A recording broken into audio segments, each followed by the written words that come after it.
युद्ध कर भयंकर।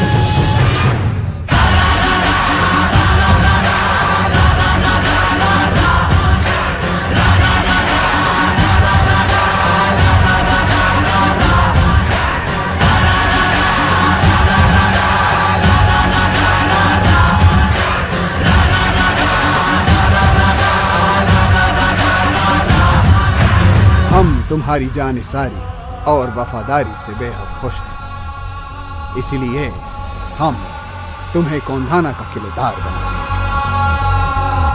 घमंड से चलो, ना डरो ना गिरो, काटो सबक दिल से जीत के यूं चलो। घमंड की पुकार है, डरो ना डरो, दल दल में रहोगे, बढ़ चलो बढ़ चलो।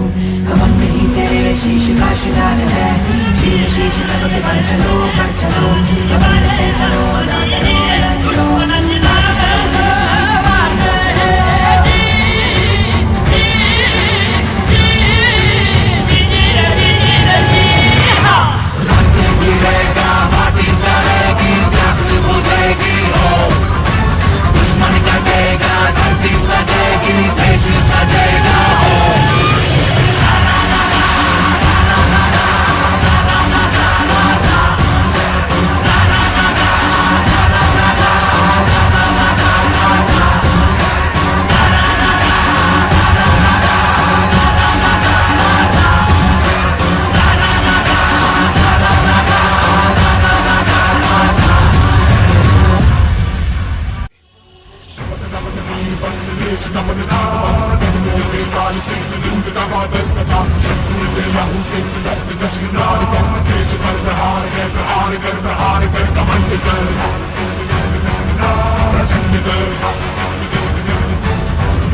ખૂબ ખૂબ ધન્યવાદ.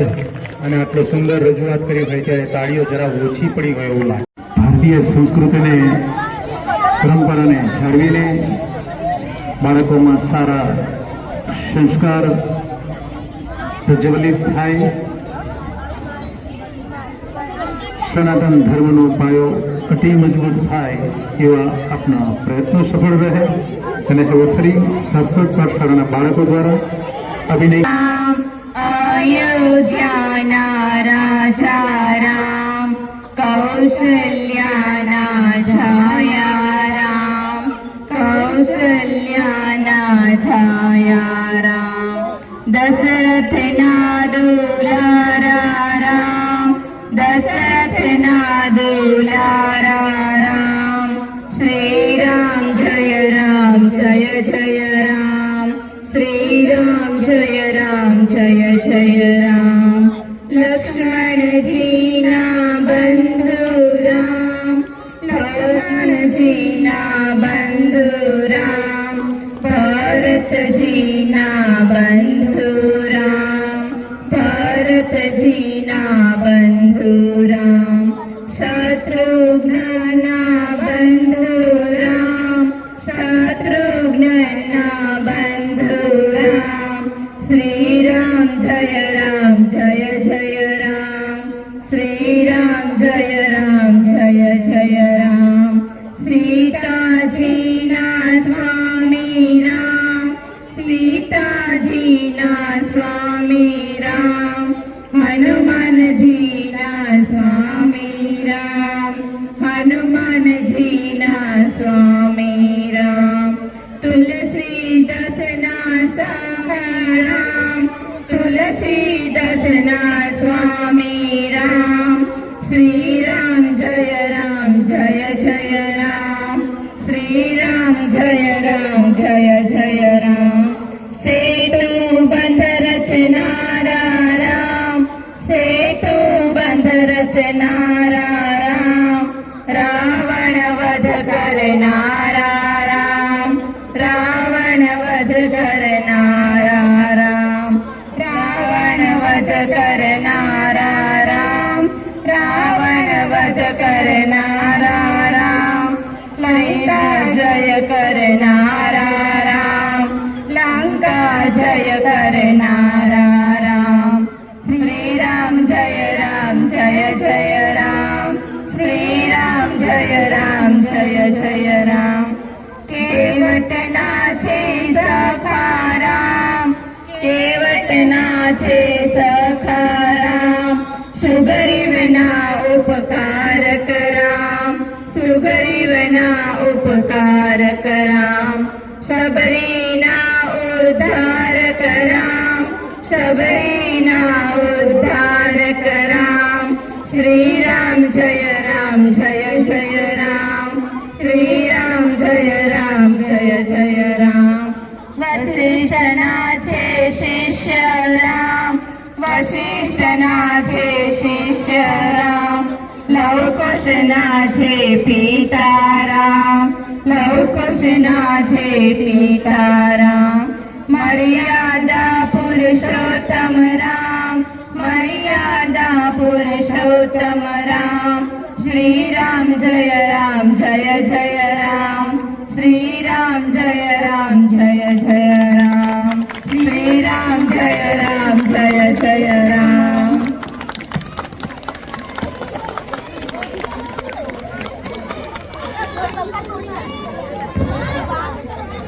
ખૂબ સરસ. નરદ રાજા પાસે લેવા માટે આવે છે અને 13 વર્ષના રામ લક્ષ્મણ ઋષિઓ દ્વારા થતા યજ્ઞોની રક્ષા કરી અસુરોનો સંહાર કરે છે.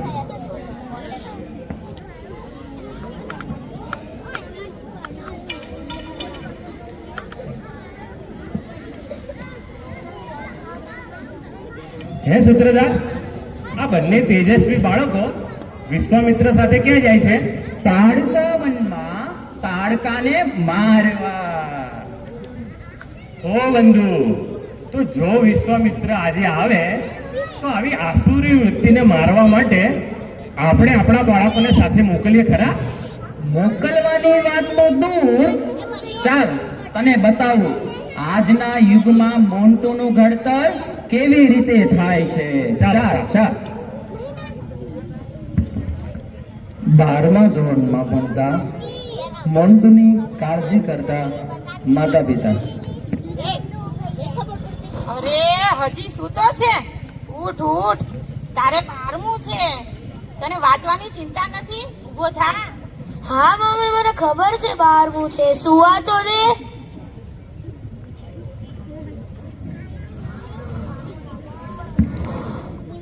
હેલો. કેમ છો મોન્ટુના મમ્મી? હા, બહુ સારું છે. ઘરે છો તમે? હા, હું ઘરે જ તો છું. તમને મળવા આવવાનો વિચાર છે. પણ અત્યારે નહીં હો. મારે તો મારા બાબાને 12મું છે, એટલે અત્યારે નહીં, પછી આવજો.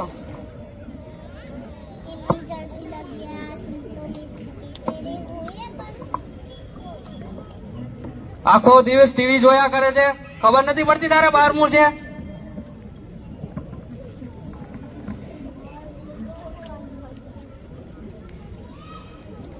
અંતે મોન્ટુની પરીક્ષા આવી ગઈ. જાણે મોન્ટુની સાથે એમના માતા પિતાની પણ પરીક્ષા હોય. જ્યારે મોન્ટુને એમના માતા પિતા સ્કૂલે મૂકવા જાય છે ત્યારે સ્કૂલમાં 3 કલાક મોન્ટુ પરીક્ષા આપે છે અને સ્કૂલની બારે 3 કલાક માતા પિતા પરીક્ષા આપે છે.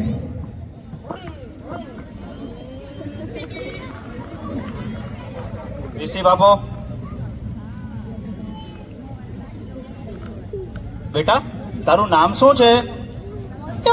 મોન્ટુ છે ઓ ભાઈ. આપો પરીક્ષા. આમ જો બેટા, ધ્યાનથી લખજે, કઈ ભૂલાઈ જાય નહીં હો. તારે 12મું છે. સરસ, યાદ રાખીને લખજે, તારે 12મું છે. લે આ જો થોડુંક શરબત પી લે, તને છે ને શક્તિ આવી જાય. પણ કઈ ભૂલી જતો નહીં, તારે 12મું છે હો બેટા.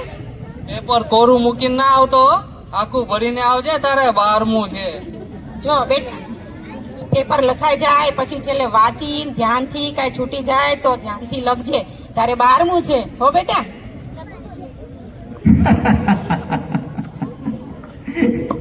ક્યાં આજના યુગનું આ મોન્ટુ અને ક્યાં ત્રેતા યુગના રામ અને લક્ષ્મણ. સૂત્રધાર, આજનો યુગનો મોન્ટુ તો પરીક્ષા દેવાય જાતે જતો નથી અને માતા પિતા જવા દેતાય નથી. તો પછી આ મોન્ટુ રામ અને લક્ષ્મણ જેવા પરાક્રમ કરશે ક્યારે? ખરેખર હો બંધુ, જો ખરેખર આજે વિશ્વામિત્ર આ કાળમાં આવે તો આ બધું દ્રશ્ય જોઈને એ દુઃખી થાય કે પછી રાજી? આ પ્રશ્ન વિચારવા જેવો ખરો હો. ચાલો આગળ.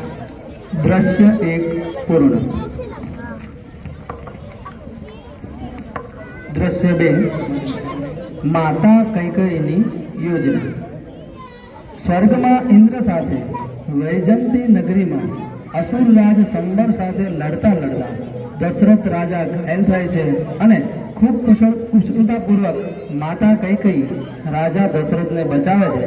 ત્યારે માતા કૈકેયી પ્રતિજ્ઞા કરે છે કે અમે એવા પુત્રને જન્મ આપીશું જે આ અસુર કુળનો સંહાર કરે. પુત્ર કામેષ્ટિ યજ્ઞ દ્વારા રામ, લક્ષ્મણ, ભરત, શત્રુઘ્નને પ્રાપ્ત કરી. ચારેય કુમારોએ ઋષિ વશિષ્ઠ અને ઋષિ વિશ્વામિત્ર પાસે વિદ્યા પ્રાપ્ત કરી. ચારેય કુમારો યુવાન થયા, લગ્ન સંસ્કાર થયા, રાજ્યાભિષેકનો સમય નજીક આવ્યો અને માતા કૈકેયીએ 2 વરદાન માંગ્યા.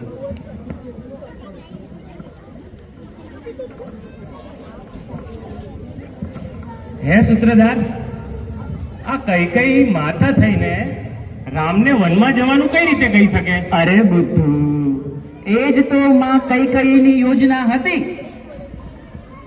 આમ જોવા જઈએ તો રામ ઉપર કૈકેયીનો જ ઉપકાર હતો. તો બંધુ, તમારો કહેવાનો મતલબ એમ છે કે કૈકેયીએ રામને વનમાં જવાનું કહીને સારું કર્યું, એમ ને?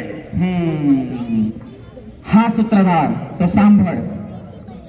ઋષિ વશિષ્ઠ, માતા કૈકેયી અને રામ આ ત્રણેયની મળીને એક યોજના હતી.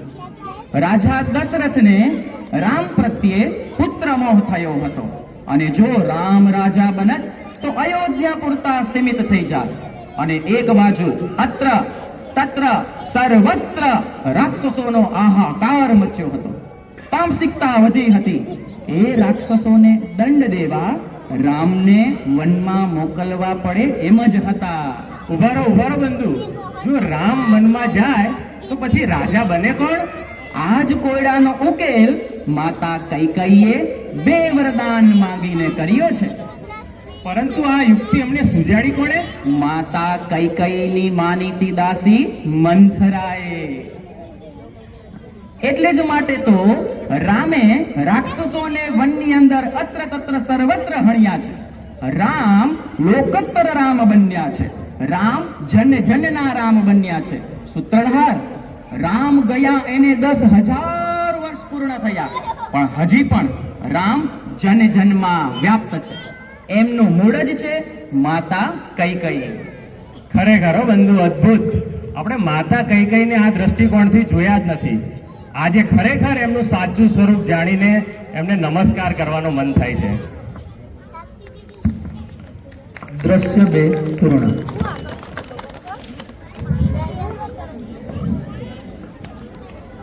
સૂત્રધાર, શું તમને ખબર છે અયાચક વ્રત એટલે શું? કેવું અયાચક વ્રત? હા, હજી એક વખત પ્રશ્ન કરો.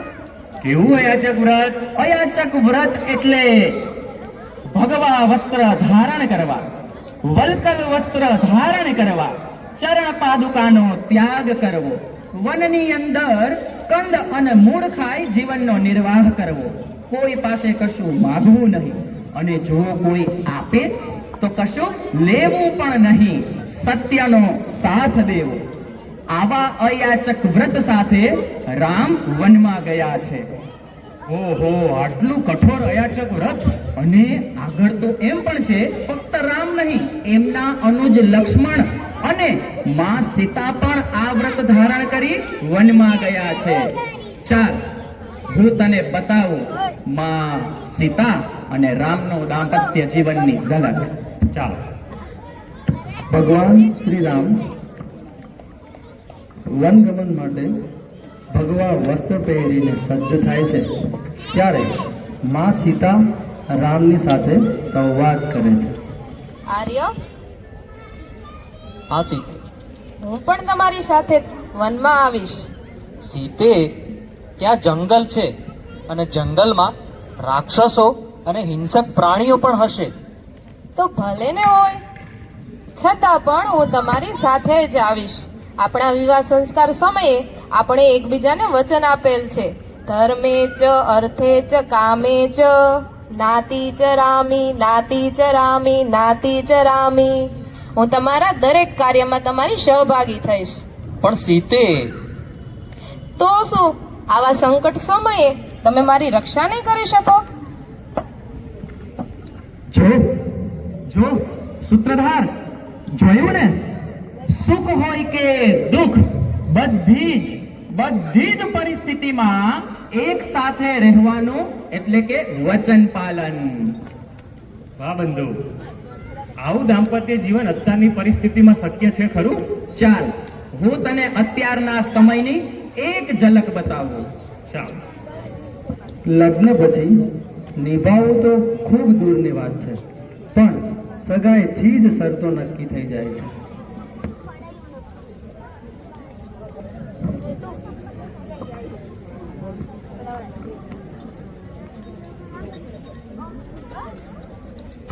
ડાર્લિંગ, મને કપડાં ધોતા નથી આવડતું, તો આપણે વોશિંગ મશીન લેવું પડશે.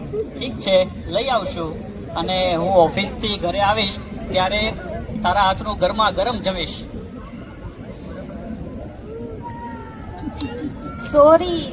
સોરી ડિયર, મને રસોઈ બનાવતા નથી આવડતું. તો પછી હું રસોઈ બનાવું તો મારી ડિગ્રીનું શું? ઠીક છે, પણ મારા મમ્મી પપ્પાને સાચવવા પડશે હો. અરે, આટલા બધા લોકોનું કામ મારાથી નહીં થાય.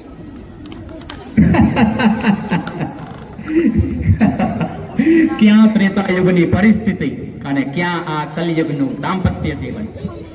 સૂત્રધાર, આમાં રામ અને સીતાનું ધર્મે છે અર્થે છે ક્યાં છે?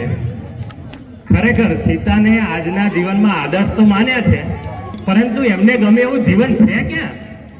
નથી. દશ્ય 3 પૂર્ણ.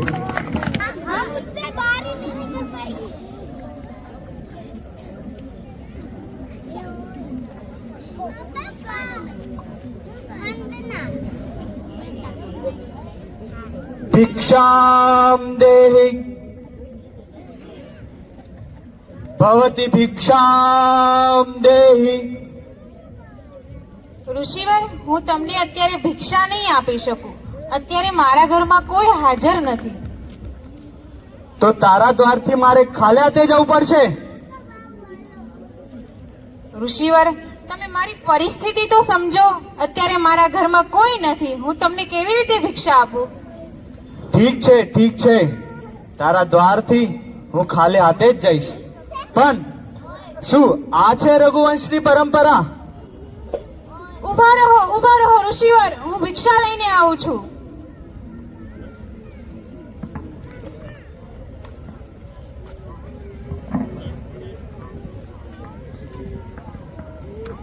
બિચારી સીતા કેટલી ભોળી. સૂત્રધાર રાવણને ઓળખી પણ ના શકી. સૂત્રધાર, સીતા ભોળા ન હતા. એ તો એમને આપેલા કુળ પરંપરા પ્રમાણે, રઘુકુળ પરંપરા પ્રમાણે દાસ ભક્તિ અને દામ ભક્તિનું નિર્વહન કરતા હતા. સીતાને તો ખબર જ હતી કે એ રાવણ છે, છતાં પણ કુળ પરંપરા પાળવાને માટે એ ભિક્ષા આપવા માટે ગયા છે. રઘુકુલ રીત સદા ચલિયાઈ, પ્રાણ જાય પર વચન ન જાય. મતલબ માતા સીતા જાણતા હતા, છતાંય ભિક્ષા આપવા ગયા. ખબર જ છે, માતા સીતા રઘુકુળના પુત્ર વધુ હતા. એ વ્યાપાર એ સૂચન અને એ લક્ષ્યને બચાવવા જ માટે, પરંપરા ટકાવવા માટે રાવણને શિક્ષા આપવા માટે ગયા છે. ખરેખર હો, આજે જો વર્તમાન સ્થિતિમાં સીતા માતા આવે તો એક પણ પરિવારમાં આવી પરંપરા જોવા મળે ખરી? ક્યાં એ રઘુકુળ અને ક્યાં આજનું આ ભોગવાદી કુળ? દ્રશ્ય 4 પૂર્ણ. કે જેના જીવનમાં ધીરજ નથી, વિશ્વાસ નથી અને શ્રદ્ધા પણ નથી.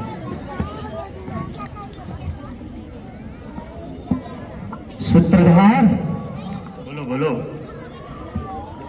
માતા સબરીની ભક્તિ કેવી અદ્ભુત છે. કેવી અદ્ભુત બંધુ? ચાલ તને બતાવું માતા શબરીની અનન્ય ભક્તિ.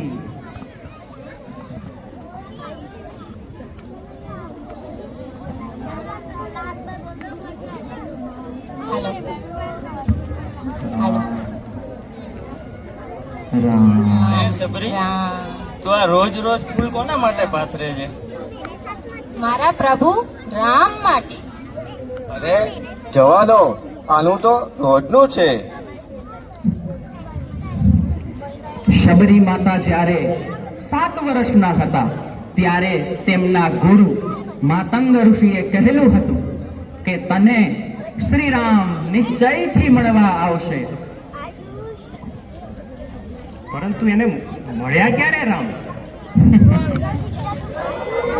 70 વર્ષથી રોજ એક જ પરંપરા, ફૂલથી એ પથને સજાવવાનો. આહા, શું ધીરજ છે!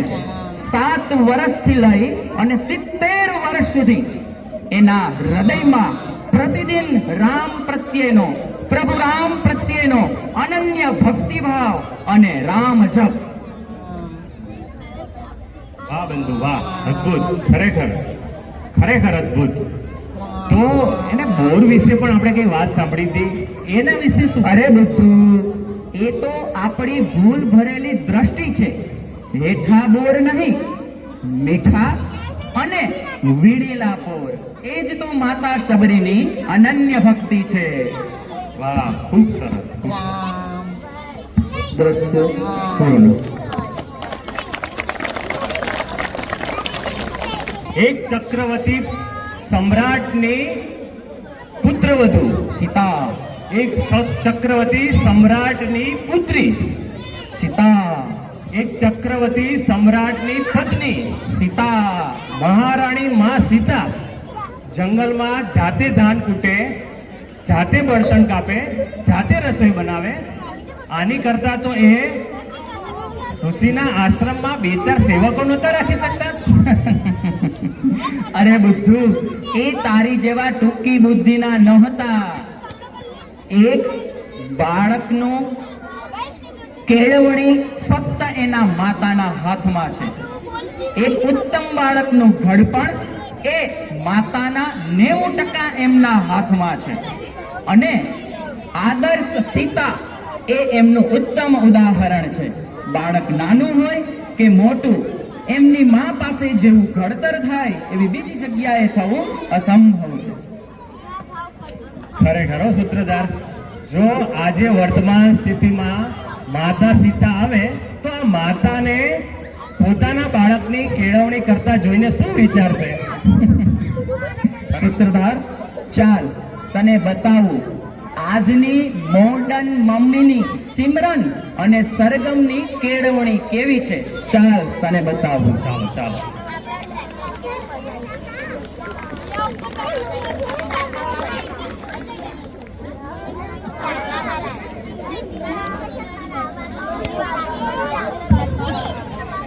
બાળક માટીમાં રમે છે. અરે છી છી.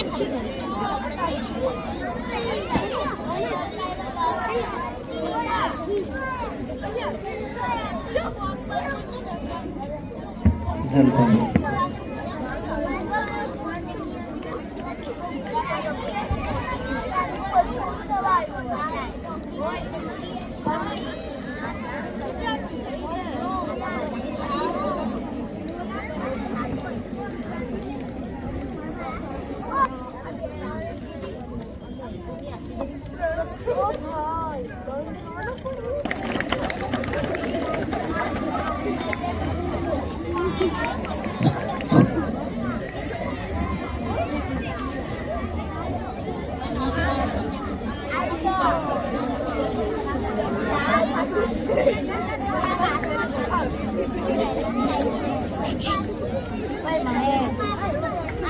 મારું બાળક તો ઓલરાઉન્ડર છે, ઓલરાઉન્ડર. તમામ સ્ટેજ પરના કલાકાર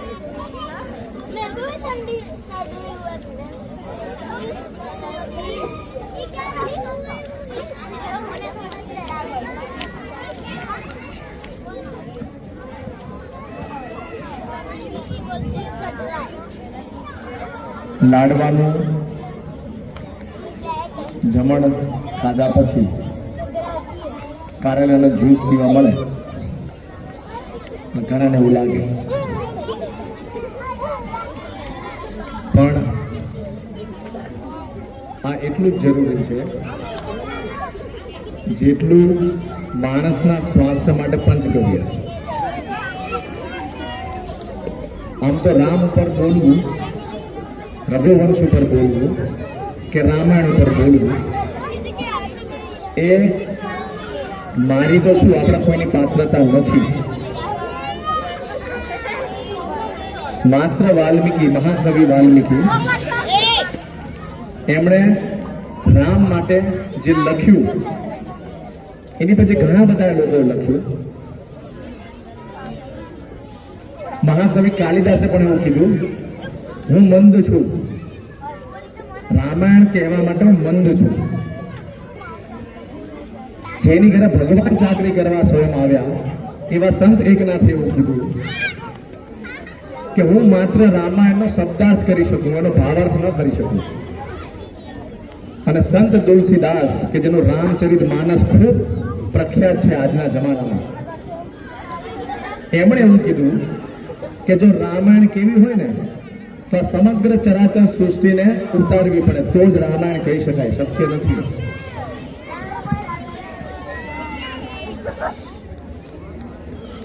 તો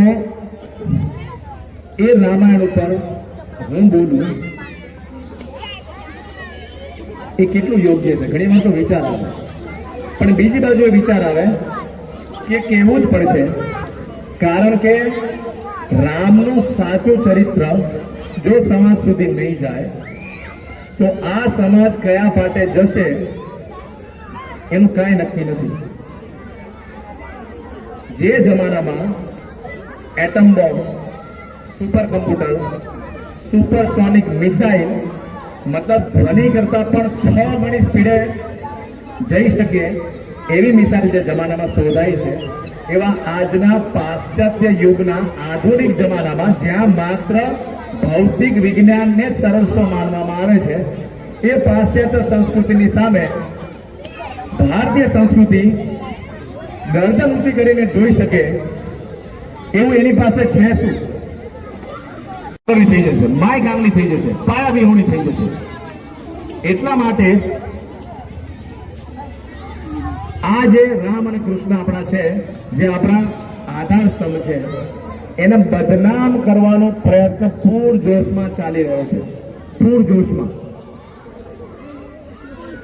એના વિરુદ્ધ અલગ અલગ વાતો વહેતી કરીને સમાજમાં એ ચરિત્રને બદનામ કરવાનો પ્રયત્ન કરી રહ્યા છે.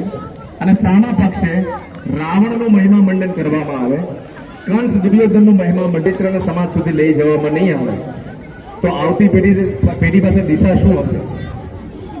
એટલે જ હમણાં એક પાત્ર આવ્યું, એમાં કીધું હતું કે સીતા માતા એને ખબર હતી રાવણ છે, તેમ છતાં એને એ દાન આપવા ગયા. એને ખબર છે રાવણ છે, મને ઉપાડી જશે, તેમ છતાં ગયા. કેમ?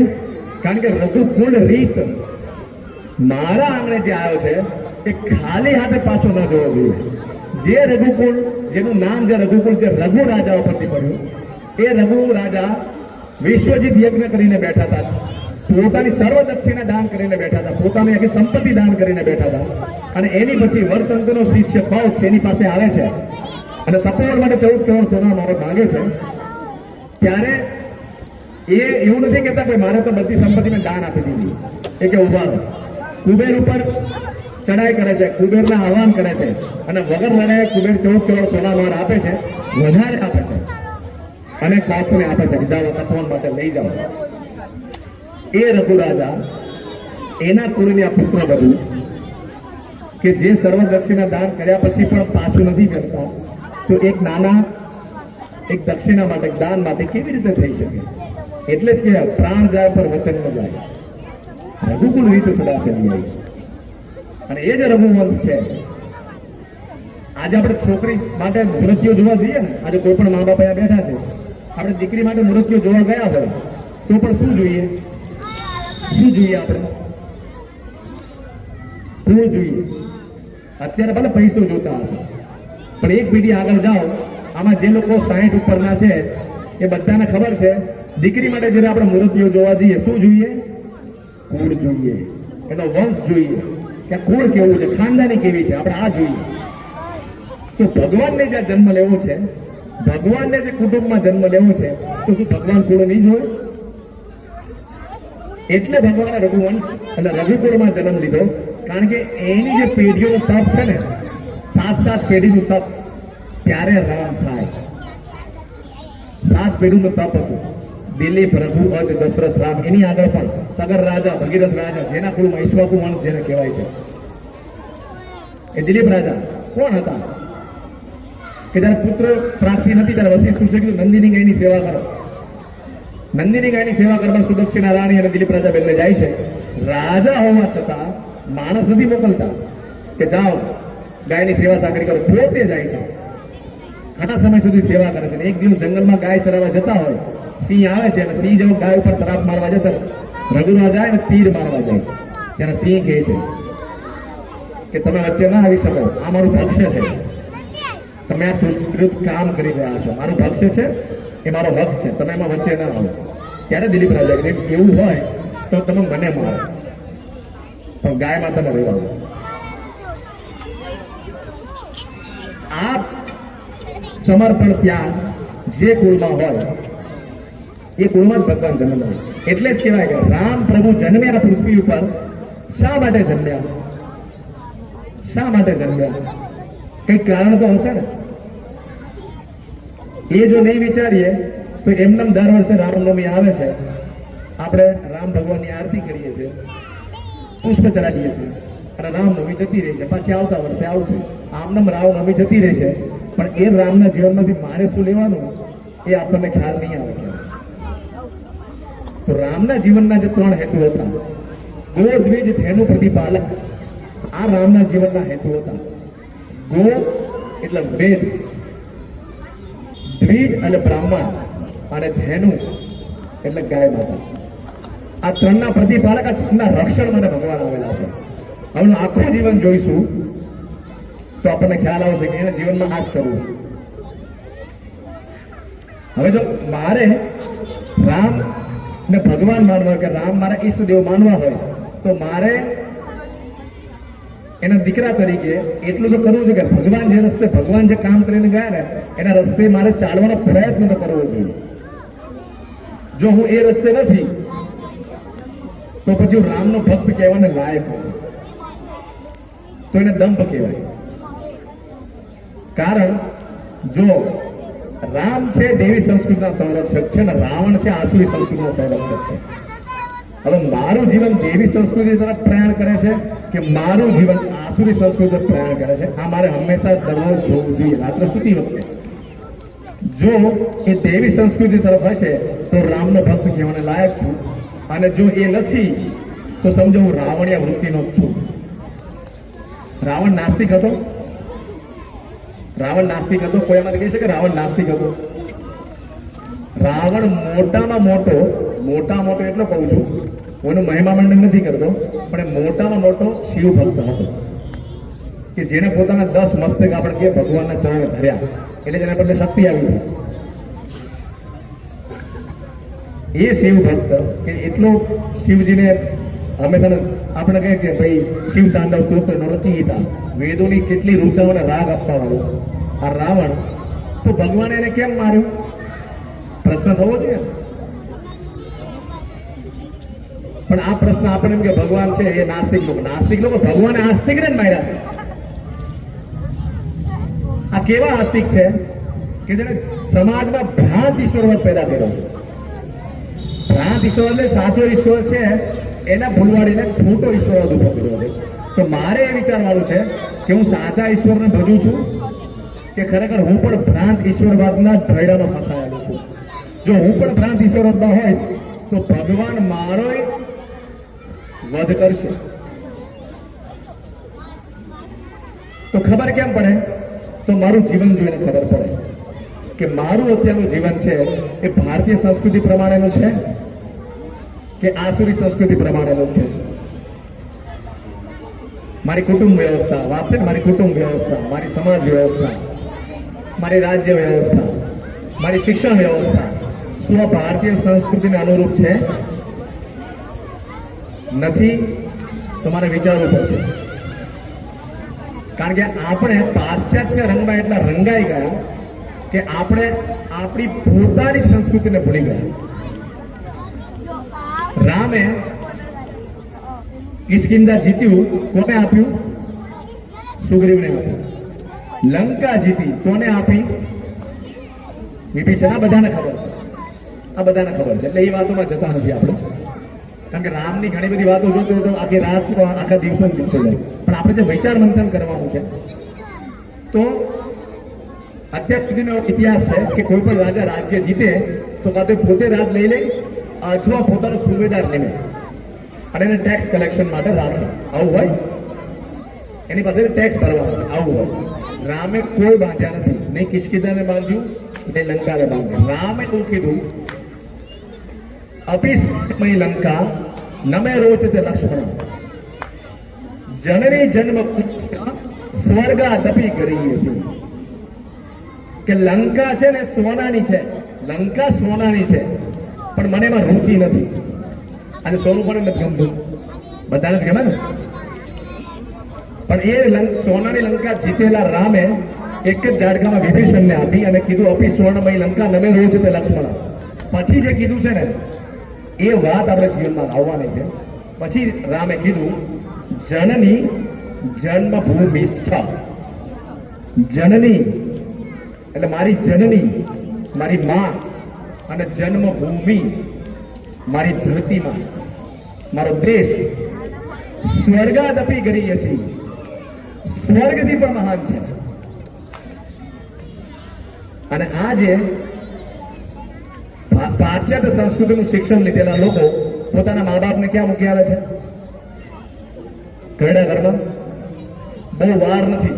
આપણે કે ના ના અમારે તો અહીંયા જ રહેશે, કાંઈ બહુ વાર નથી, એક પેઢી જવા દો. એક પેઢી પેલા ઘરડા ઘર હતા, એક પેઢી પેલા ઘરડા ઘર હતા નતા, એક પેઢીમાં આવી ગયા. હવે એક પેઢી જવા દો. આ પાશ્ચાત્ય સંસ્કૃતિનું શિક્ષણ લીધેલા લોકો પોતાને સો કોલ્ડ એજ્યુકેટેડ કહેવા પડ્યા. આજની પેઢી પોતાને સિવિલાઇઝ પણ એજ્યુકેટેડ અનસિવિલાઇઝ. હું તો એજ્યુકેટેડ અનસિવિલાઇઝ જ કહું છું, કારણ કે પેલા લોકો કદાચ ભણેલા નતા પણ માતા પિતા તો ઘરમાં જ હતા, ગમે એવા હતા. પશુનું ગળપણ જે પાડતા હતા એ મા બાપનું ગળપણ પાડતા હતા. પછી આપણે ગાય નહીં કાઢી ઘરમાંથી કે દૂધ દેતી ત્યાં સુધી રાખો કે કાઢી મૂકો. એવી સ્થિતિ માણસની થઈ કે મા બાપ ઘરડા થયા, ભણેલી વહુ આવી એટલે કે ડસ્ટબિન. આજની છોકરીઓ છોકરો જોવા જાય એટલે શું કે ડસ્ટબિન છે ઘરમાં? ના જોઈએ. બેનોને ખબર નહીં પડી ડસ્ટબિન એટલે માતા પિતા. કચરા પેટી કરી, શું કીધી? કચરા પેટી. આ કલ્ચર બહુ દૂર નથી. તમે કહેશો ભાઈ તો બહુ મોડર્ન વાત કરે છે, આપણા ઘરમાં આવું ના થાય. બહુ દૂર નથી. અમારા નિકોલ વિસ્તારમાં છોકરીઓ આટલા ચંદા પીને ફરવા માંડી.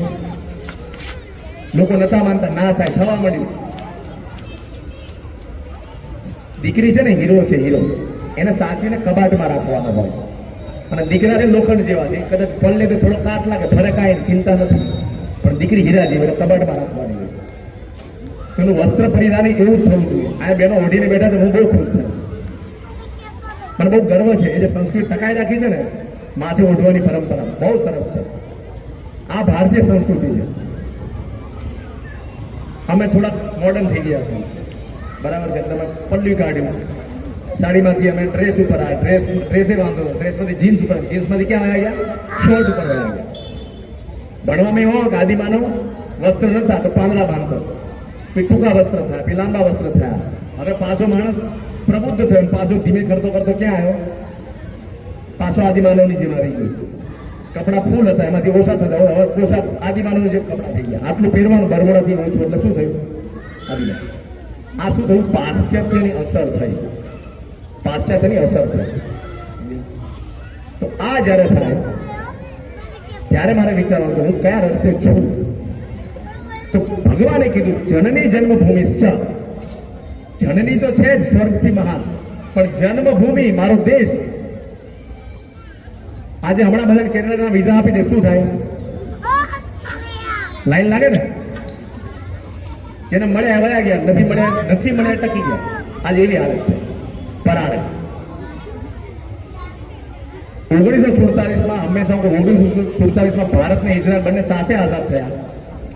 જેવા આપણે આઝાદ થયા, લોકો લાઈનમાં ઉભા રહ્યા. ક્યાં? ઇમિગ્રેશનમાં. અમેરિકા જાઓ, બ્રિટન જાઓ, કેનેડા જાઓ, ઓસ્ટ્રેલિયા જાઓ, ન્યુઝીલેન્ડ જાઓ.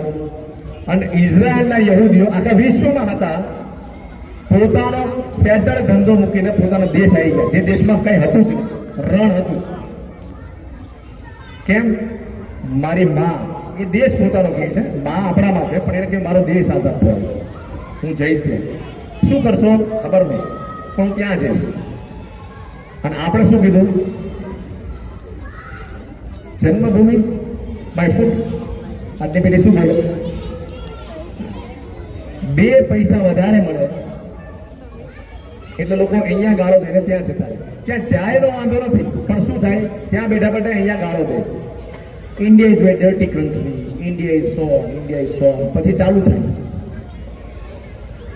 પણ દુર્લભે ભારત જન્મ જે સંસ્કૃતિમાં કહેવામાં આવ્યો, જે સંસ્કૃતિમાં 10 અવતાર થયા, એમાંના અવતારો વિશે આપણે આજે આ કાર્યક્રમ કર્યો. કેટલાય ઋષિઓ થઈ ગયા, પણ એ સંસ્કૃતિ છોડીને આપણે શું કર્યું? કંઈક અલગ રસ્તે જતા રહ્યા. તો આપણે રામનવમી ઉજવવાને લાયક ખરા? મારે વિચારવાનું. તો રામના રસ્તે કે રાવણના રસ્તે? મારે રોજ વિચારવાનું. મારા ઘરમાં જે પણ મારી માતાજીનો, જે પણ મારા ઈષ્ટદેવનો કોઈ પણનો ફોટો હોય, એની સામે જોઈને મારે વિચારવાનું દરરોજ એકવાર આ દીવાબત્તી કરતો હોય, આરતી કરતો હોય, જે પણ કરતો હોય, કે હું ભગવાન કોના રસ્તે, માતાજી કોના રસ્તે? હું દેવના રસ્તે કે હું અસુરના રસ્તે? કારણ કે આ પૃથ્વી જ્યારથી બની છે ત્યારથી આ પૃથ્વીમાં એક જ વસ્તુ ચાલી રહી છે, દેવાસુર સંગ્રામ. દેવ અને અસુરનો સંગ્રામ જ ચાલી રહ્યો. જુઓ, વેદો ખોલીને જોઈએ, પુરાણો ખોલીને જોઈએ, ઉપનિષદો ખોલીને આ જ ચાલે છે, દેવ અસુર સંગ્રામ. રાવણ જ્યારે કહેવાય એટલો પ્રતાપિત કરવા મળ્યો હતો પૃથ્વીના બધા લોકો, અને એનું વરદાન મળ્યું હતું કે દેવ, યક્ષ, ગંધર્વ કોઈ ના મારી શકે. માનવ સિવાય, માનવને તો ચૂલ્લો પર હલક કર્યું, માનવને કોઈ વિશાળ જ નથી મારી શકે, એટલે માનવને ના માગ્યું. એટલો એનો ત્રાસ વધ્યો અસુરોનો, અને દેવો પરાજિત થવા લાગ્યા. નવગ્રહને પોતાના તાબામાં રાખતો હતો, સૂર્યને પણ પોતાના તાબામાં રાખતો હતો. ત્યારે ભગવાનને અવતાર લેવો પડે, મૂળ દેવાસુર સંગ્રામ. તો એ દેવના રસ્તે મારે જવું હોય તો શું કરવું પડે? કે રામના ગુણ મારે લાવવા પડે. તો એ જ રામે જન્મનો રઘુવંશ. તો રઘુવંશ કેવો હતો? તો કાલિદાસે રઘુવંશમમાં લખ્યું. રઘુવંશનો પહેલો સર્ગ છે, એમાં 5 થી 8 4 શ્લોક લખ્યા છે ને, એ દરેક લોકોએ છે ને એનો અભ્યાસ કરવા જોઈએ. એમાં કીધું કાલિદાસે રઘુવંશ એટલે કેવો હતો, જે રઘુવંશની આપણે વાત કરી અહીંયા નાટકમાં, કે 100માં જન્મ સુધાના, આ ફલોદય કર્મણા, આ સમુદ્ર સ્થિતિશાળના, આના ક રસ વર્તમાના. આ રઘુવંશ યથાવિધિ ઉતાગ્નિના, યથા કામ ચિતાર્થના, યથા પ્રામ દંડાના, યથા કાલ વિગતના. આ રઘુવંશ છે કે આ જન્મ શુદ્ધાના, જેનો જન્મ જ શુદ્ધ છે, એનો જન્મ જ શુદ્ધ છે. મેં પેઢીઓનું તપ છે. મતલબ એવા માતા પિતા હતા કે જે સુપુત્રને જન્મ આપે. એટલે ભાઈ કીધું હમણાં કે આ સપ્તર્ષિ લોક શિક્ષા છે, ગર્ભ સંસ્કારની પણ વાત લઈ છે. કારણ કે ગર્ભ સંસ્કાર છે ને, એ છે કે મારે કેવા પુત્ર અથવા પુત્રીને જન્મ આપવો છે. આજે દુનિયામાં એક્સિડન્ટ પ્રેગ્નન્સી જ હોય છે, પણ મને ભગવાન એક ચાન્સ આપ્યો છે આ પૃથ્વી પર એક બાળકને જન્મવાનો, તો શ્રેષ્ઠ સંતતિને જન્મ ના આપું? આ વિચારવાની જરૂર છે દરેક વ્યક્તિએ. ગમે ને જન્મ આપું, આ પૃથ્વી પર ભાર વધારવો છે કે આ પૃથ્વીને નંદનમય બનાવી છે. રામને જન્મ ના આપી શકીએ, પણ રામના ભક્તને તો જન્મ આપી શકીએ ને. આ તાકાત માતૃશક્તિની અંદર છે. તો એ માતૃશક્તિ જો જાગૃત થાય અને એ નક્કી કરે કે હું રામને જન્મ આપીશ, રામ ભક્તને જન્મ આપીશ, તો એના માટે શું કરવું પડે? તો એના માટે જીવન બદલવું પડે. ગર્ભ સંસ્કારથી બાળકનું ગર્ભાધાન કરવું પડે અને 9 મહિના એનું પાલન પોષણ વૈચારિક કરવું પડે અને પ્રસૂતા થયા પછી પણ એનું લાલન પાલન એવું કરવું પડે. તો એ બધી જ વાતો આ જે બેનો ગર્ભ સંસ્કારની વાતો લઈ જાય છે એમાં કરે છે. પ્રસૂતા ગર્ભ સંસ્કાર, ગર્ભ રહી એની પહેલાની વાતો, ગર્ભ રહી ત્યારની વાતો, ગર્ભ પછીની વાતો, પ્રસૂતાની વાતો, બધી જ વાતો કરે છે. ત્યારે રઘુવંશમાં એવું કીધું આ જન્મ શુદ્ધાનામ, જેનો જન્મ શુદ્ધ છે ત્યારે એ સંતતિ જન્મ નહીં, કીધું જન્મ શુદ્ધ છે. પણ આજે તો માં, મેં કીધું એક્સિડન્ટ પ્રેગ્નન્સી હોય અને પછી માં છે એ પ્રેગ્નન્સીમાં ગમે એ ખાતી હોય, ગમે એ પીતી હોય, ગમે એમ રહેતી હોય. કારણ કે અભિમન્યુનું ઉદાહરણ બધા વાંધોળીએ ખરા કે માના પેટમાં 7 કોઠાનું યુદ્ધ એને સાંભળી લીધું અને પછી ગયો. તો આપણો પણ અભિમન્યુ જો પેટમાં હોય ને એનામાં એ તાકાત છે જ. એ અભિમન્યુ કે સ્પેશિયલ કેટેગરી નથી, વિષ્ણુના નિયમ બધા માટે સરખા. તો આપણે જે રામ, આપણે જે અભિમન્યુ, આપણે જે કૃષ્ણ પેટમાં લાવવાના છીએ, તો એવો કેમ ના લાવીએ કે જે આ પૃથ્વીને નંદનમય બનાવે, નંદનવન બનાવે? થઈ શકે ને કે ના થાય? તો રામનવમી ઉજવવાને લાયક ત્યારે થઈએ આપણે કે જ્યારે આપણે આવા રામ, કૃષ્ણ, શિવાજી આને લાવવાનો પ્રયત્ન કિંચિત કરીએ. અને તો રઘુવંશ છે એ રઘુવંશ થઈ ગયો તો રામ મહાન. સૌથી મોટું દુર્ભાગ્ય એ છે કે રામને આપણે ભગવાન બનાવી દીધા. તમને નવાઈ લાગશે, મને ગાળો પણ દેશો કે આપણે નીકળી પડ્યા. રામને ભગવાન બનાવ્યા ને એમાં જ આપણે પગ ઉપર કુહાડી મારી. રામ ભગવાનનો અવતાર ખરા, પણ રામ જ્યારે પૃથ્વી ઉપર આવ્યા ત્યારે માનવ, કારણ કે રામાયણ વાંચશું, વાલ્મીકી રામાયણ, તો રામના દરેક રાગ, દ્વેષ, સુખ, દુઃખ, વ્યગ્રતા બધું દેખાવા મળશે. સીતા જ્યારે ઉપાડીને જાય છે રાવણ, ત્યારે રામ વિલાપ જે કર્યો છે, વિલાપ સાંભળો ને આપણી આંખમાંથી આંસુ આવી જાય. એટલો વિલાપ રામે કર્યો છે. એ જે ભાવવાળા રામ હતા એ રામને આપણે ક્યારે સમજી શકીએ? એને જાણવા વાળે પૂછ્યું છે, મારી સીતાને તમે જો, નાના નાના ઘાસને પૂછ્યું છે રામે, મારી સીતાને તમે જોઈ. આકાશને પૂછ્યું છે, નદી, નાળા, પર્વત, પાણીને પૂછ્યું છે, મારી સીતાને તમે જોઈ. એ રામને આપણે ભગવાન બનાવીને એટલું બધું દુર્ભાગ્ય આપણું નોતરી દીધું કે આપણે એના ગુણો લાવવાના ભૂલી જાય. અને એ જ રામ એવો ક્રોધ કરે કે જે કદાચ વિશ્વમાં આપણે ના જોયો. જ્યારે સમુદ્ર રસ્તો નહોતો આપતો ત્યારે રામ બ્રહ્માસ્ત્ર છોડવા તૈયાર થયા હતા કે તારું પાણી હમણાં બધું સૂકવી નાખું છું. ત્યારે સમુદ્ર વિદ્યુતના પગે લાગે છે, ના પ્રભુ હું તો જઈશ પણ કેટલા લાખો જીવો આમાં એ મરી જશે, તમે એવા દો પ્રભુ. એ ક્રોધ પણ બતાવ્યો છે અને ત્યાગ પણ બતાવ્યો છે કે જ્યારે એમને ખબર પડી કે કાલે મારો રાજ્યાભિષેક છે, તો દોડતા દોડતા સીતાને કેવા ગયા કે કાલે મારો રાજ્યાભિષેક છે, કૌશલ્યાને કેવા ગયા કાલે મારો રાજ્ય, એટલો હર્ષ બતાવ્યો. અને જ્યારે દશરથ પાસે જાય છે અને કઈ એમ કહે છે કે 2 વરદાન મને આપ્યા છે રાજાએ, ભરતને 14 વર્ષનો ભરતને રાજગાદી અને તને 14 વર્ષનો વનવાસ. વનવાસ શબ્દ સાંભળ્યો, રામના ચહેરા ઉપર એક લકીરે ફરક પડ્યો નથી, એક લકીરે. હવે આ બોલવામાં બહુ સરળ છે, પણ આ જેના જીવન પર ગુજરે ને એ જ સમજી શકે કે આમાં કેટલો ફરક છે.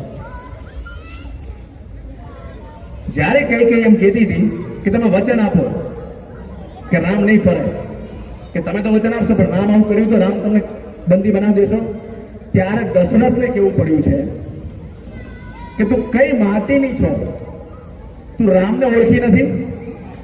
સૂર્ય ઉગવાનું બંધ કરે, સમુદ્રની વિશાળતા છોડી દે, ચંદ્રની શીતળતા છોડી દે, અમારો રામ છે ને ક્યારેક નામ બદલે. આ રામ છે. એટલો જ હર્ષ, એટલો જ શોક, એટલો જ સુખ દુઃખે ગીતા એની પછી થઈ છે. પણ ગીતાના જે સ્થિત પ્રજ્ઞા જે લક્ષણો છે બધા રામમાં હતા.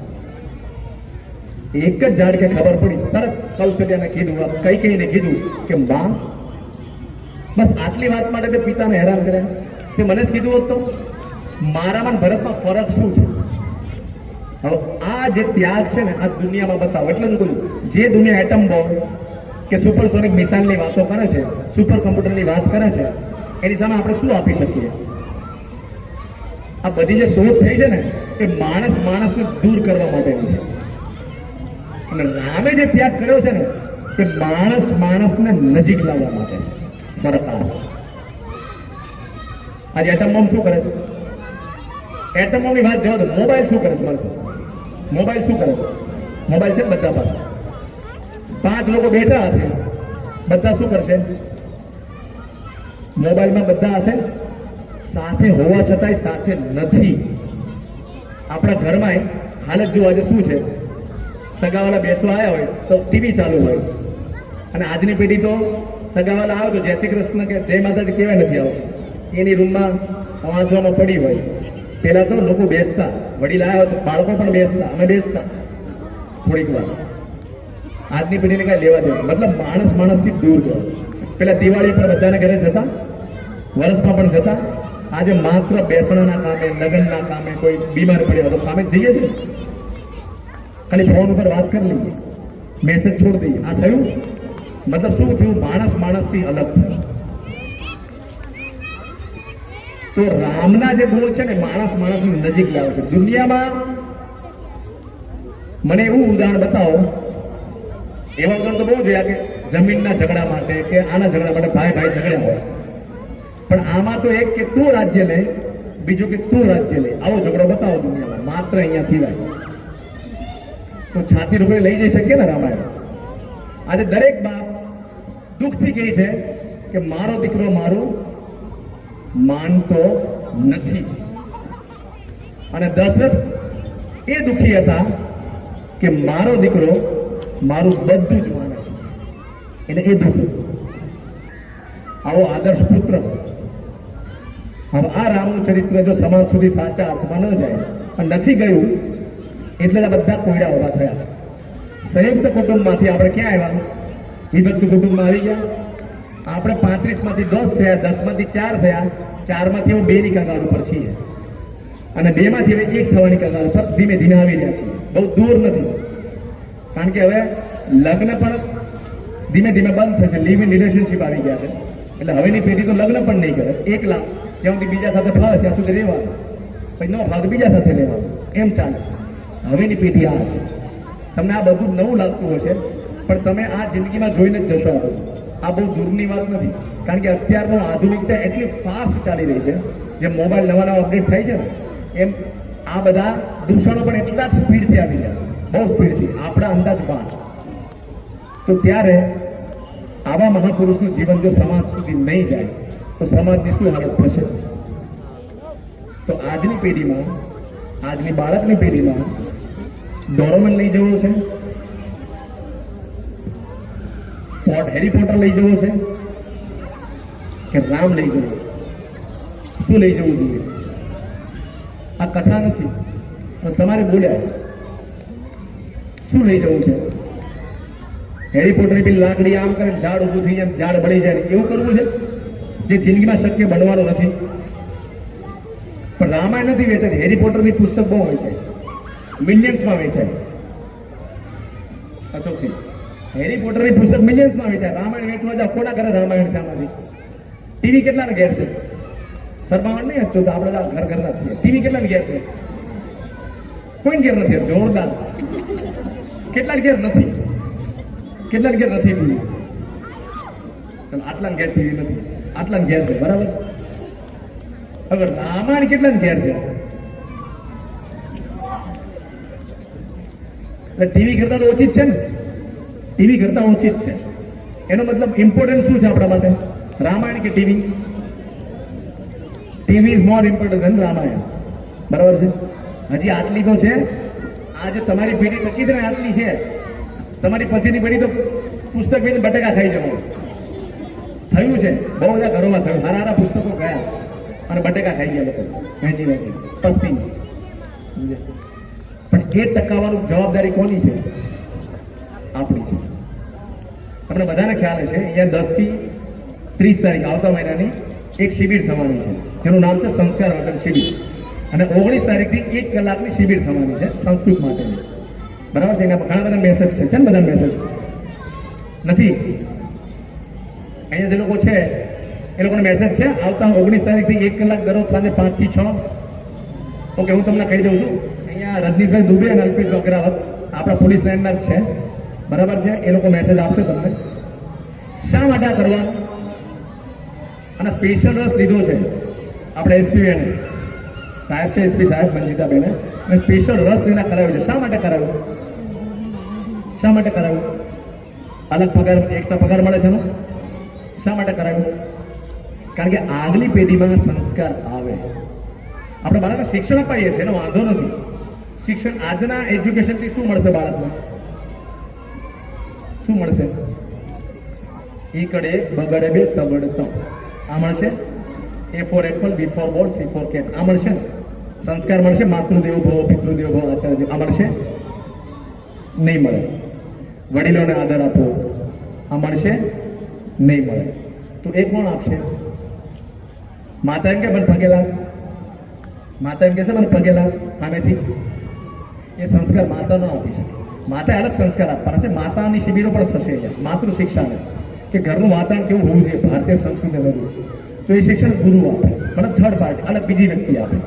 તો અહીંયા જે બહેનો આપશે એ ભારતીય સંસ્કૃતિનું બાળકમાં સંસ્કાર આવે એના માટેની વાતો હશે. એટલે હમણાં 19 તારીખથી લઈને 10 તારીખ સુધી રોજ કલાક હશે, અને 10 તારીખ લઈને 30 તારીખ સુધી જે વાત થશે ને, રોજ 3 કલાક હશે. રોજ 3 કલાક, 10 થી 30 આવતા મહિને. એ 3 કલાકમાં ભારતીય સંસ્કૃતિના અનુરૂપ જે શિક્ષણ વ્યવસ્થા છે એની વાતો હશે, બાળકની ફિઝિકલ વાતો હશે, અને બહુ બધા જીવન ચરિત્રો પણ હશે કે જેનાથી બાળકનું સંસ્કાર સિંચન થાય, બાળકનું જીવન ઘડતર થાય, જે આપણે નથી આપતા, સ્કૂલ પણ નથી આપતા. મેં કીધું એમ, આપણો દીકરો મોટો ડોક્ટર બનશે કે મોટો એન્જિનિયર બનશે, પણ પછી તમને ઘડા ઘરમાં મોકલશે, ચાલશે? મારી ઘરની બહુ પીએચડી કરેલી આવશે પણ ચારિત્રહીન હશે, ચાલશે? ચાલશે? ચાલશે નથી કોઈ? પોતાની પત્ની ભણેલી આવશે અને ચારિત્રહીન હશે, ચાલશે? કે પતિ, ચાલશે? બેનો કરોડો ડોલર કમાય છે પણ ચારિત્રહીન હશે, તમને કીધું ભાઈ તારું મને નહીં બોલાવો, ડેબિટ કાર્ડ રાખ, તારું જેટલા પૈસા કરો ખર્ચ નાખે, ગાડી આપી દે, ડ્રાઈવર આપી દે, પોતે ચારિત્રથી હીન છે, તો ચાલશે? ના ચાલે. આજે દરેક લોકોને સારું પાત્ર જોઈએ છે, મા બાપને સારા પુત્ર જોઈએ છે, પુત્રને સારા મા બાપ જોઈએ છે, પત્નીને સારો પતિ જોઈએ છે, પતિને સારો પત્ની જોઈએ છે. આવશે ક્યાંથી? ક્યાંથી આવશે? ઉપરથી ટપકે છે? એના માટે પ્રયત્ન હોય. જે પ્રયત્ન વર્ષોથી આપણા ઋષિમુનિઓએ કર્યા છે, 10-10 અવતાર થયા એને કર્યા છે, અને આ ભૂમિમાં હજી એ તાકાત છે, આ માટીમાં એ તાકાત છે હજી પેદા કરવાની. ગમે એટલું પાશ્ચાત્ય વાવાઝોડું આવે, હું એમાં શંકાશીલ નથી કે આ સંસ્કૃતિને કોઈ તોડી શકશે. હા, 100% એને અસર કરશે. વિશ્વમાં 48 સંસ્કૃતિ થાય, 47 કાળના પેટમાં દબાઈ. આપણે ભણ્યા ને, રોમન સંસ્કૃતિ, ગ્રીસ સંસ્કૃતિ, મેસોપોટેમિયસ સંસ્કૃતિ, બેબિલોનિયન સંસ્કૃતિ, પાર્ટન સંસ્કૃતિ, કેટલી સંસ્કૃતિ ભણ્યા છે કે એલેક્ઝાન્ડર ધ ગ્રેટ આપણો વિશ્વ વિજેતા આવે, ભારતમાં ગયો પાછો. વિશ્વ ઉપર રાજ કરવાના લોકો ખોવાઈ ગયા, એની સંસ્કૃતિ ખોવાઈ ગઈ. પણ એકમાત્ર ભારતીય સંસ્કૃતિ હજી હાલમાં ટકી છે. હા, ધૂળ ચડી, એનો વાયરો લોકોનો લાગ્યો પણ નષ્ટ નથી થઈ. આજે આ બેનો દિલ્હી જાય ને તો લોકો દાંત કાઢે, માથે ઉડીને જાય તો આઉટડેટેડ કે શું કે આ લોકોને આઉટડેટ, પણ ટક્યું ને, ટક્યું ક્યાંક ને ક્યાંક. આ રામનો જન્મદિવસ ઉજવાય છે 22 જાન્યુઆરી, જોયું બધાએ. રામ માટે માનો મેળો ઉમટ્યો ને, કઈક ભાવના પડી છે. કે ભાવના પડી છે ગમે ત્યાં દિશા અપાય. આજે રામની પૂજા કરે છે, એટલે રામના જીવન પર ચાલવાનો પ્રયત્ન તો કરશે જ, પણ રામ જ ભૂલાઈ જશે તો? આજની પેઢી મેં કીધું ને, રામ ઉપર જ આક્ષેપ કરે છે, કૃષ્ણ ઉપર જ આક્ષેપ કરે છે. સ્પેશિયલ એના મટીરિયલ છપાય છે, કલરફુલ, અને તમને આપવામાં આવે કે રામે સીતાનો ત્યાગ કર્યો, રામે સન્મુખને માર્યો, રામે વાલીનો ઝાડ પાછળ છુપીને વધ કર્યો, દગો દીધો. આ બધી વાતો ચાલે છે. કૃષ્ણનો જવાબ દો, એ તો આખો અલગ ટોપિક છે. પણ જો આના પ્રશ્નના જવાબ આપણી પાસે નથી કે એક પતિએ પત્નીનો ત્યાગ નથી કર્યો, એક રાજાએ રાણીનો ત્યાગ કર્યો, કોણ સમજાવશે આ દાંપત્ય જીવનનો ત્યાગ? આજે સમજો, આ બધા પોલીસમાં તમે સમજી શકશો આ વાતને. કે કોઈ મિલિટરીનો માણસ છે એ બોર્ડર ઉપર જાય, એની પત્ની પ્રેગ્નન્ટ હોય, તેમ છતાં બોલાવવા જવું પડે કે યુદ્ધ થયું જાય, હવે ત્યાં શહીદ થાય કદાચ સમજો તો શું કહેવાય કે દેશ માટે ફના થયા, કહીએ ને આપણે કે દેશ માટે ફના થયા. એની વાઈફ પ્રેગ્નન્ટ તેમ છતાં જવું પડે, દેશ માટે ફના થયા. તો રામે શું કર્યું? રામે રાજધર્મ માટે સીતાનો ત્યાગ કરવો પડે છે. કયો રાજધર્મ? તો સીતા ઉપર ગલીએ ગલીએ વાતો થતી હતી કે બીજાના ઘરે રહેલી સ્ત્રીને રામે તો રાખી, તો જો રામ સીતાને ન ત્યાગ તો કાળભેર બહુ બધી સ્ત્રીઓનું અનુકરણ કરે, વ્યભિચાર વધે સમાજમાં. અને રામને એક ધોબીએ નથી કીધું, ધોબી તો આપણે કહેવાય એક શુલ્લક, આપણે કહેવાય ને પૂરી રામાયણ વાલ્મીકી રામાયણ આપણને ખબર નથી, આપણે કોઈ પણ વાત માની લઈએ ટીવી મીડિયા, બરાબર છે. ગલીએ ગલીએ રામે, કારણ કે દરેક જાસૂસ સંસ્થા દરેક રાજ્યમાં હોય, દરેકને કીધું છે તમે ચેક કરો શું વાત છે. ગલીએ ગલીએ વાત હતી કે રાવણના રાજ્યમાં 6 મહિના રહેલી સીતાને રામ લઈ આવે. અગ્નિ પરીક્ષા આપ્યા પછી પણ વાત હતી, એટલે રામને ત્યાગ કરવો પડે. આ કોણ સમજશે આ ત્યાગ? અને જો રામે સીતાનો ત્યાગ કર્યો, રામ બીજી પત્ની લઈ શકતા હતા અશ્વમેઘ યજ્ઞ વખતે, પણ રામના દિલમાં સીતા સિવાય કોઈ હતું જ નહીં. સોનાની મૂર્તિ બનાવી પણ સીતાને સિવાય કોઈ બીજી પત્નીનો વિચાર રામે કર્યો નથી. આ કોણ સમજાવશે આગલી પેઢીને? પ્રશ્ન મુજબ આપણે આ બેટા, એ તો શું કરવો પડ્યો? કરવો પડ્યો નહીં, ધર્મ હતા. દાંપત્ય ધર્મ કે રાજધર્મ? એમાં રાજધર્મ કર્તવ્યને રામે મહત્વ આપ્યું. લક્ષ્મણ ઉપર એવું થયું ને, સગા ભાઈને કાઢવો પડ્યો રામે કે ચાલો નહીં ચાલે, વશિષ્ઠના કહેવાથી અષ્ટ ઋષિ મંડળ હતું રાજ સત્તા ઉપર, એ પછી એ બહુ મોટો વિષય છે. પણ રામે ક્યારેક કર્તવ્ય ઉપર ભાવનાને આરોહણ નથી થવા દીધું. આ રામ હતા, અને આ રામ ના જીવન ઉપર જો ચાલવાનો પ્રયત્ન કરશું, યસ કિંચિત 1 ગુણ 2 ગુણ, તો આજ ને કાલે આપણે આજની જે પેઢી છે ને એને બદલાવાનો 100% પ્રયત્ન કરી શકશું. અને થાય જ. આજે જય શ્રી રામ બોલવાનો જોશ છે, કાલે એના ગુણ લાવવાની જોશ આવે. કારણ કે હંમેશા નિયમ છે, રામ ભૂતવા રામન મિલે, કૃષ્ણ ભૂતવા કૃષ્ણ મિલે. તમે જેનું ચિંતન કરો ને એના જેવા તમે થાઓ. અને આપણે ચિંતન જેનું કરીએ એના જેવાથી આપણું ચિંતન સતત રામ રામ રામ રામ કે થશે, તો રામનું ચિંતન થવા મળે, રામ જેવા ગુણ આપણામાં આવવા મળે. તો એના માટે મારું જીવન, મારી ઘરની સ્થિતિ કેવી હોવી જોઈએ, એના માટે ધીમે ધીમે મળતા રહીશું. હવે પ્રશ્ન લોકો નહીં આવશે કે રામના ગુણ જીવનમાં લાવવા માટે શું કરવું, મારી જીવનશૈલી કેવી હોવી જોઈએ, મારું ઘર ભારતીય સંસ્કૃતિ પ્રમાણે કેવી રીતે થાય, બરાબર ને? કારણ કે આપણી ઉપર તો વધારે એટલે છે, રામ હતા ક્ષત્રિય અને આપણે છીએ ક્ષત્રિય. અને હું તો કદાચ કુળથી ક્ષત્રિય નહીં હોય, પણ આપણું જે કામ છે ને એ શેનું છે? શાસ્ત્ર ધર્મ. શેનું કામ છે? શાસ્ત્ર ધર્મ. તો એક શાસ્ત્ર ધર્મ નિભાવવાની જવાબદારી મારી છે. આપણે તો રામના જ વંશજ છીએ, છાતી ઢોકીને કહેવા. તો આપણી તો બમણી જવાબદારી છે કે આપણે રામના રસ્તે ચાલવાનું છે. અને આ બધી વાતો એટલા માટે કહીએ છીએ કે સાચી રામનવમી ત્યારે ઉજવી દેવાય કે જ્યારે રામના જે વાતો છે ને આપણે 5 માણસ સુધી લઈ જઈએ. આ ચૈત્ર મહિનો ચાલે છે, બરાબર ને? બપોરે 12 વાગે બળબળતા બપોરે ધગધગતા તાપમાં મહાપુરુષનો જન્મ થયો છે ભગવાનનો. અને 14 વર્ષ શું કર્યું છે રામે? શું કર્યું છે? પિકનિક કરવા ગયેલા રામ 14 વર્ષ વનમાં. હાલો બહુ કર્યું, રાજ્ય કંટાળી ગયા, હાલો વનમાં આટો મારતા એવું હતું. એક બાજુ વસુંધરાનું રાજ હતું, એ છોડીને રામ કાંકરાની વચ્ચે ગયા છે. શા માટે ગયા? કારણ કે ત્યાં 4,546 એવી વનની જાતિઓ હતી, વનવાસી જાતિઓ હતી કે અસંસ્કૃત લોકો હતા. અસંસ્કૃત એટલે કે જેને જીવન કેવી રીતે જીવવું, પતિ પત્નીના સંબંધો, કુટુંબ વ્યવસ્થા કેવી હોય, માણસ સાથે કેવી રીતે રહેવું, બીજા માણસ સાથે, એનું ભાન નહોતું. એટલે અસંસ્કૃત, જેનામાં સંસ્કૃતિ જ નહોતી, એ લોકોમાં રામ વિચાર લઈને ગયા. આપણે ટીવીમાં એટલું જોયું કે રામ આ ઋષિના આશ્રમમાં ગયા, આ ઋષિના આશ્રમમાં ગયા. આપણને આશ્રમ જ ખબર પડી. 14 વર્ષમાં કેટલા આશ્રમે ગયા છે રામ? 100 આશ્રમ? તો કોઈ આશ્રમ, રાત તો બહુ ભાગ્ય આશ્રમમાં રોકાય. તો રામ ગયા ક્યાં? તો વનવાસી જાતિના ગયા. કોઈને કોઈની પ્રશ્ન થયો આપણને લોકોને કે નિશાંતરાજ ગુ ક્યાંથી આવી ગયા અચાનક પિક્ચરમાં? થયો કોઈની પ્રશ્ન? કે રામ અયોધ્યામાંથી નીકળ્યા, આખું અયોધ્યાની પાછળ હતું. રાત્રે 12 વાગે બધાને છોડીને ગયા, સીધા ક્યાં ગયા? શ્રીંગવેરપુર ગયા ને રામ. ત્યાં કોણ હતા? નિષાદરાજ ગુને ખબર પડી, દોડીને આવી ગયા સીધા. તો રામને ઓળખતા હોય તો જ આયા. તો આપણે કોઈ દી પ્રશ્ન થયો કે નિષાદરાજની રામની મિત્રતા ક્યાંથી થઈ? કોઈ દી પ્રશ્ન થયો નથી થયો. પણ રામ જ્યારે રાજા હતા ને ત્યારે એના કોન્ટેક્ટ ત્યાં હતા વનવાસી લોકોમાં, કે નિષાદરાજ ત્યારના મિત્રો છે. પણ આપણને તો એમ કે ભાઈ આ નિષાદરાજ મળે, એવું નથી. આ બધું જ પહેલેથી રામે કરેલું છે. તો રામે શું કર્યું છે? ગોદ્વિજ ભેનું પ્રતિપાલક. ગો એટલે વેદ, વેદનું રક્ષણ. તો વેદનું રક્ષણ એટલે શું? વિચારનું રક્ષણ. એટલે રામ વન દરેક જાતિમાં ગયા છે.